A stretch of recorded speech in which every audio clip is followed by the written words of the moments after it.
સમાચાર અત્યારે સામે આવી રહ્યા છે સાબરકાંઠાથી। સાબરકાંઠામાં વ્યાજખોરોનો આતંક યથાવત। ઈડરના ફિચોર્ડમાં વ્યાજખોરોના ત્રાસને લઈને પરિવારના 2 લોકોની આત્મહત્યા થઈ। પુત્રને કૂવામાં નાખી પોતે પણ લગાવી મોતની છલાંગ। 5 વર્ષના માસૂમને કૂવામાં ફેંકી પોતે પણ મોતને વાલું કર્યું। રાત્રિના સમયે પિતા પુત્રના મોતને લઈ ફાયર બ્રિગેડ ઘટના સ્થળે પહોંચી। વ્યાજખોરોના ત્રાસને લઈ સાબરકાંઠામાં વધુ એક પરિવાર વિખેરાયો। જાદર પોલીસ ઘટના સ્થળે પહોંચી તપાસનો ધમધમાટ શરૂ કર્યો। પિતા પુત્રના મૃતદેહને પીએમ અર્થે સિવિલ હોસ્પિટલ ખસેડાયા। પિતા પુત્રના મોતના પગલે સમગ્ર ગામમાં શોકનો માહોલ છવાયો।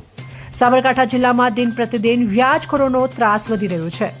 ગામ નજીકના કૂવામાં પુત્ર સાથે પિતાએ જીવન ટૂંકાવતા સમગ્ર પંથકમાં ચકચાર।